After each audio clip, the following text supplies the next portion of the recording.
Hello hello, j'espère que vous allez bien. Aujourd'hui sur la chaîne YouTube on va parler de mon projet de vie au Japon et donc vous allez peut-être pouvoir m'aider parce que j'ai une grande question qui se pose actuellement, c'est de choisir la ville où je vais habiter. C'est une question qui est vraiment pas simple et je compte un petit peu sur vous pour m'aider. C'est parti!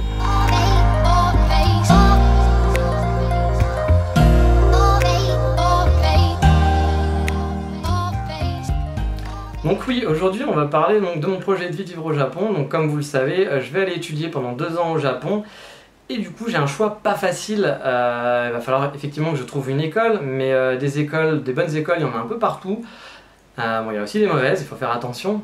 Mais là du coup je dois choisir pour la ville. Je dois choisir dans quelle ville je vais habiter.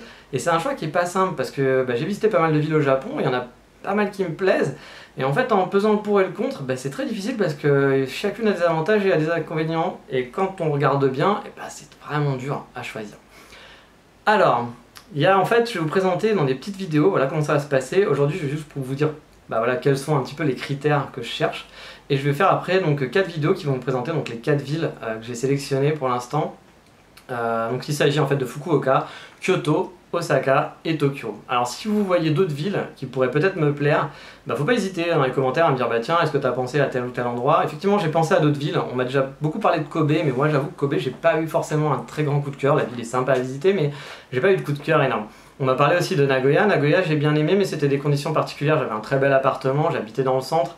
Je suis pas sûr que la ville soit forcément top pour y vivre tout le temps, mais peut-être que vous avez un avis là-dessus et que vous allez réussir à me convaincre, et pourquoi pas, je suis vraiment ouvert. Parce que là je suis vraiment, soyons honnêtes, je suis perdu. Je ne sais pas du tout dans quelle ville vivre et c'est un peu emmerdant. J'aimerais bien pouvoir choisir rapidement, pendant l'été, en tout cas on va dire d'ici moins d'1 mois, pour pouvoir commencer mes démarches et pouvoir m'inscrire, contacter les écoles, etc. et commencer à préparer mon visa. Faut pas trop que je tarde, parce qu'au bout d'un moment, forcément, les visas sera plus possible.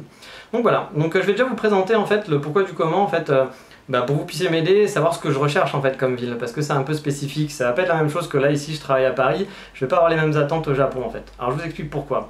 Alors déjà, il va falloir que je fasse une école et souvent en fait les cours vont être le matin, la plupart du temps, et on a l'après-midi de libre. Du coup c'est important, je vais avoir tous mes après-midi qui vont être dispo, chose qui n'est pas le cas ici, plus mes week-ends.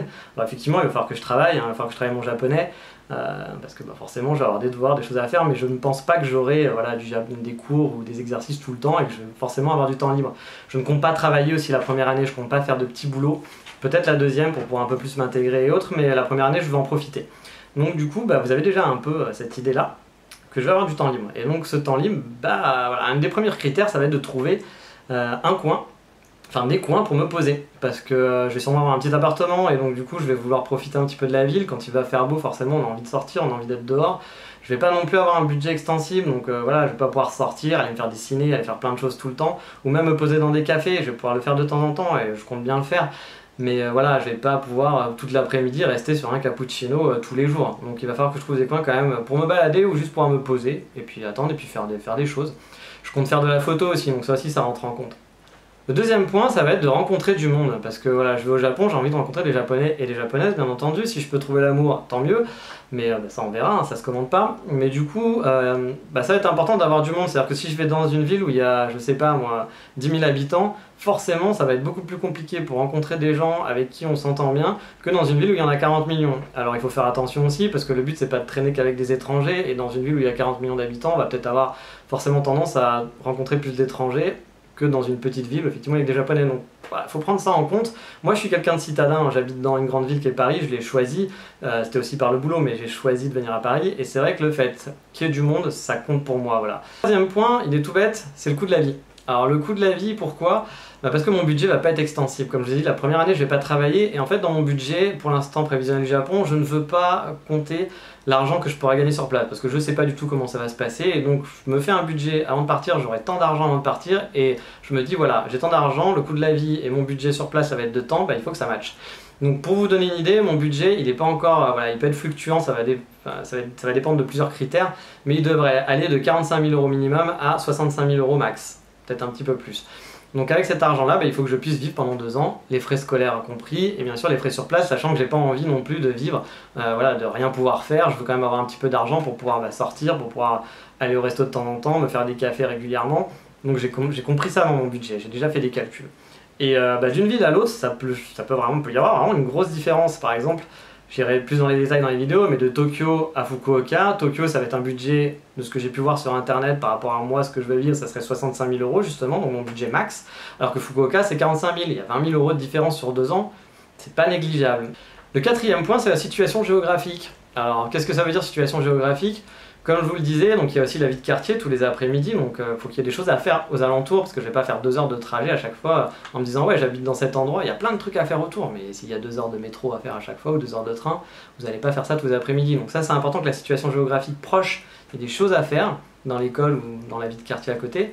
Et puis il y a la situation géographique plus globale, c'est-à-dire comme vous parlez des week-ends, bah voilà, se dire qu'on peut se faire un petit week-end, qu'à 1 heure de la ville il y a un autre coin sympa à visiter en train, qu'il n'y ait pas besoin de prendre une voiture pour visiter tel ou tel truc, mais qu'il y ait des transports qui soient facilement accessibles avec plein de choses à faire, forcément ça parle. Le cinquième point à prendre en compte, en fait, ça va être sur les perspectives de boulot et de petits boulots. Parce que bah forcément, pour l'instant je vous ai dit que je comptais pas bosser, mais je pense que la deuxième année, ce serait peut-être bien que je fasse du petit boulot pour me faire déjà du réseau, pour aussi, pourquoi pas, rentrer un peu d'argent, ça peut toujours aussi servir.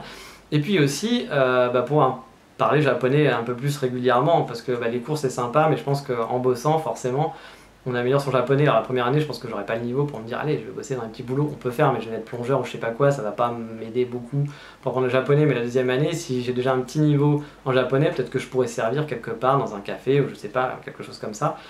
Donc les perspectives de petits boulots c'est important. Alors je pense que dans toutes les villes que j'ai choisies, il y a des perspectives de petits boulots, mais il y a aussi des petits boulots annexes. Pourquoi pas faire des être guide photo, faire des choses comme ça, amener des Français, aider les Français à visiter la ville dans laquelle j'habiterai, ça peut être quelque chose d'intéressant. Je sais pas du tout, j'ai pas encore d'idée, mais je pense que ça il faut le prendre aussi en compte. Et il y a la perspective boulot tout court, c'est-à-dire que comme je vous le disais tout à l'heure, si j'habite dans le sud du Japon à Fukuoka et que je dois passer des entretiens à Tokyo, parce que c'est à Tokyo qu'il y a les boulots, faire 7 heures de trajet à chaque fois pour un entretien, et puis c'est pas donné, et ça va vite compter. Donc ça, il faut le prendre en compte, je pense, la perspective de boulot dans une ville, savoir si moi je bosse dans Internet, je suis chef de projet Internet à la base, je peux peut-être changer de boulot. Voilà. Franchement, ces 2 ans ont aussi un peu une remise en question, c'est l'occasion de se dire, tiens, qu'est-ce que je peux faire de ma vie? J'apprends le japonais, je suis dans un nouveau pays, c'est peut-être l'occasion de faire un nouveau départ, mais à la base, mes compétences sont sur Internet et de toute façon, les gens vont vous embaucher par des compétences, sauf si après, vous montez une boîte ou vous avez d'autres choix qui s'arrivent à vous. Mais à la base, mon domaine de compétences, si je veux trouver du boulot, c'est Internet, être chef de projet Internet. Donc à me dire, j'ai plus de chances dans telle ou telle ville de trouver du taf. Donc le dernier, le 6e point, je pense que ça va être plus par rapport à qualité de vie. Voilà, simplement la qualité de vie. J'aimerais, là j'habite Paris et par exemple, pour vous donner un ordre d'idée, j'en ai pour 2 heures de transport aller-retour, voire plus. Alors que je travaille dans le centre de Paris et que j'habite dans le centre de Paris, c'est quand même un petit peu emmerdant, mais parce que je prends le bus, je prends pas le métro parce que j'ai pas envie d'être comme une sardine tous les jours. Et là je me dis, je vais travailler que le matin, je vais avoir mes après-midi. C'est bien sûr que c'est des études, mais c'est aussi un peu, pas des vacances, mais je vais en profiter, c'est une expérience de vie. Et j'ai pas envie de me dire que mon expérience de vie, ça va être d'être blindé comme ça dans le métro pendant 1 heure tous les matins pour aller à l'école et pareil le retour pour rentrer. J'ai pas envie de faire ça, j'aimerais pouvoir me dire, si je dois marcher 40 minutes pour aller dans mon école, c'est sympa, ou si j'en ai pour un quart d'heure de vélo, c'est cool. J'aimerais pouvoir profiter et avoir une vie de quartier qui soit assez simple. Donc voilà, pour les choix de ville, cette vidéo est un petit peu longue, mais je voulais vous présenter un petit peu tous les choix, tous les critères qui vont rentrer en compte pour mon choix de ville. Et si vous avez des idées, je vais vous faire, n'hésitez pas à m'en parler, et je vais faire donc des vidéos sur chaque ville pour vous présenter les pour et les contre, et vous dire pourquoi j'aime cette ville, pourquoi je l'aime pas. Actuellement, j'ai des villes que je préfère à d'autres, mais franchement c'est ténu, ça change tout le temps. À chaque fois je me dis oui, mais peut-être que si j'allais là plutôt que là, c'est compliqué.